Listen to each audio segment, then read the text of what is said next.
Good morning to one and all. Welcome to today's class. So far we have finished up to page number 60. Now coming to page number 61. Good habitat, good life.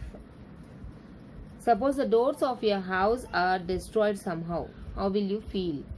If doors of your house are destroyed, how will you feel? You feel insecure. So we fail to accept even little changes in our house or surroundings. Yes. If any small change occurs in your house, you'll feel unlike and you'll feel uncomfortable and you'll get angry. And in your surroundings, if your pet animal got any harm, you'll feel very angry. So we feel disturbed also. Do we feel the same way for others? So not only for us, even for others also, we should feel very unlike and uncomfortable if they are getting any type of disturbance. Don't be selfish. Not only your doors, your surroundings, your house, your pet animal. Don't think in this way. My house is very neat, that's enough. I don't want any thing about the surrounding. And my house is very clean. It's not like that. We have to be clean. First of all, ourselves, we should maintain neatness, cleanliness, then our house, then our surroundings, then our colony will be very neat and tidy. So we are dumping wastes in nearby ponds, lakes, rivers and grounds and destroying forests on a large scale to set up industries. Yes, we are using lot of plastic and polythene covers. So we are throwing these wastages in the ponds, rivers, lakes. What happens when you throw all these in the ponds and rivers and lakes? Water cycle will get disturbed. If water cycle is getting disturbed, we will not get proper rains in time. If your door is destroyed, you are not satisfied, you will get angry and you will feel uncomfortable. When water cycle is disturbed, what happens? Water cycle is disturbed, we will not get the rains in time. If we do not get the rains in time, we will not get the proper crops in time and we will not get the proper food. So see, what we have to do, we have to think how should we protect our nature. It starts from your home itself. That means you have to keep your house and surroundings clean. At the same time, don't use the things that destroy our nature, that destroy the water cycle. And also we are destroying the forest on a large scale to set up some industries. So to own a new industry and to develop their own industry, they are destroying the forest. If forest is destroyed, the animals that are living in the forest will get disturbed. They lose their habitat. Their home will be destroyed. Then what happens to the animals and the birds that are living in the forest? They also get disturbed. Think what will happen to all the organisms living in this area. What will be the result of all this? Don't we depend on different organisms? You have already studied about the interdependence of different organisms. That is food chain. Interdependence of different organisms in the sense is called as a food chain.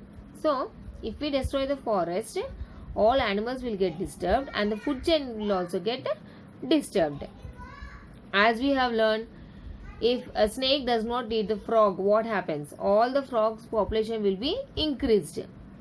So that's why the nature itself has created a food chain. That snake eats the frog and the eagle, when the snake is dead, the eagle and the crows will clean up the surroundings and they will eat the dead animals. So if they won't eat the dead animals, what happens? Our surrounding will become very dirty. So this is all comes under the food chain. If the food chain is happening regularly, everything will be clear in our surroundings. At the same time, water cycle. How the water cycle is happening, already we have studied. So the water cycle is very important. In the same way, food chain is also very important. If we harm them, won't be harmed as well. If you harm the animals that are living in the forest, won't you harm yourself? Yes. Suppose the forest is destroyed. The wild animal like lion and tiger will come into the cities. If they come into the cities, what happens? They will harm us. Disturb the forest. The wild animals that are living in the forest will disturb us, and when we are doing harm to them, indirectly we are making harm to us. Think how a good unharmed habitat leads to a better life for us. So, to lead a better life, we should possess a good nature, good habitats. From childhood itself, we should maintain some good habits that should not harm others. So, maintaining good habits from the childhood will help you to maintain a good society and a good nation. So, being good ourselves will make a good nation. So, today onwards, I hope children, you all should maintain a good habit. So, small good habits will lead to a big good habit, and you will be learning more and more. Now, it's lockdown period, you are at home. So, what should you do? You should try to make very good habits daily. So, how? Like, you should help your mothers. You should not throw all the toys in the house. So you should clean up house every time. You have to sanitize yourself. This is also a good habit. So when you do yourself sanitize, you sanitize yourself by looking at you, your younger one will also learn from you. That means the good habit that you are trying to make will affect on the younger ones. So take an oath that you will maintain good habits today onwards. So you have to sanitize yourself, you have to help your parents, you have to keep your house clean and surroundings also clean. In this way we can maintain our society also very clean. So when society is clean, even our nation will become a good nation. Now, do you know different kinds of birds come from long distances to Koleru and Pulicat lakes of AP state?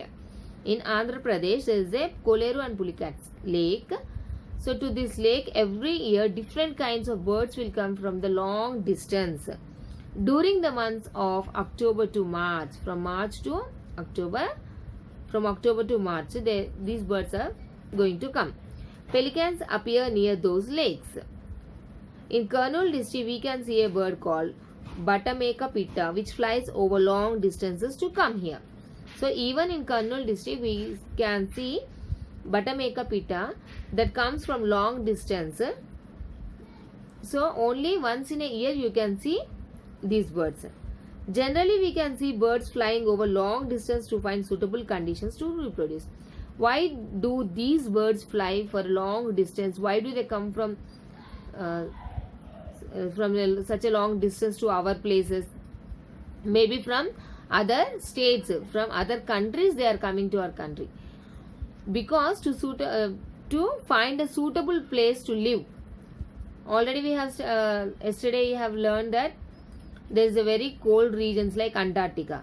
So the birds that are living in that area, because of the coldness, they may not reproduce, they may not get the proper food, they may not get the proper shelter.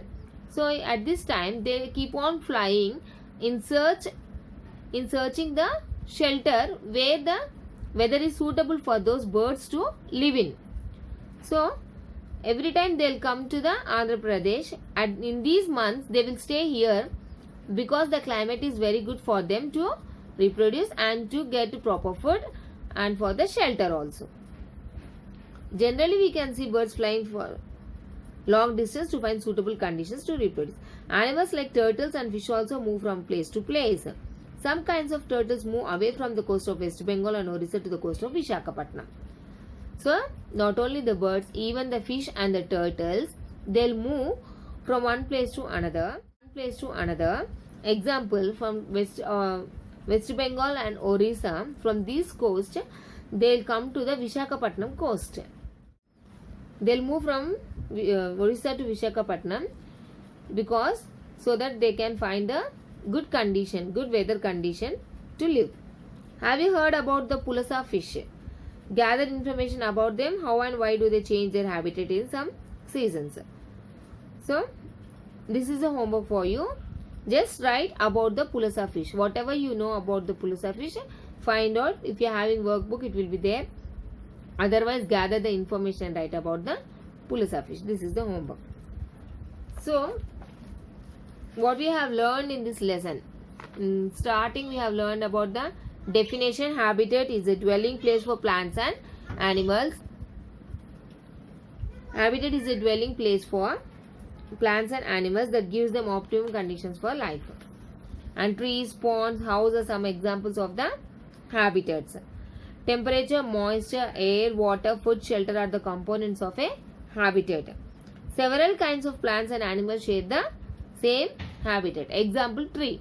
Tree is a habitat for many birds as well as animals and for also small insects. So birds often change their habitat in search of for better living conditions. For example, some birds change habitat before laying eggs. And we must not destroy habitats of other organisms to satisfy our needs. So for our needs, we should not destroy the habitats of all different types of organisms. So to make an industry or to make a apartments, we should not destroy the forest, not for our needs. We should think of the animals that are living in the forest. So by this we have finished the chapter. So go through the chapter, read once again the chapter, and what we have learned, main points are there, that also you have to read. And do you know boxes are there in the textbook, that is also very important. And your homework is write about the Pulsa fish. Thank you.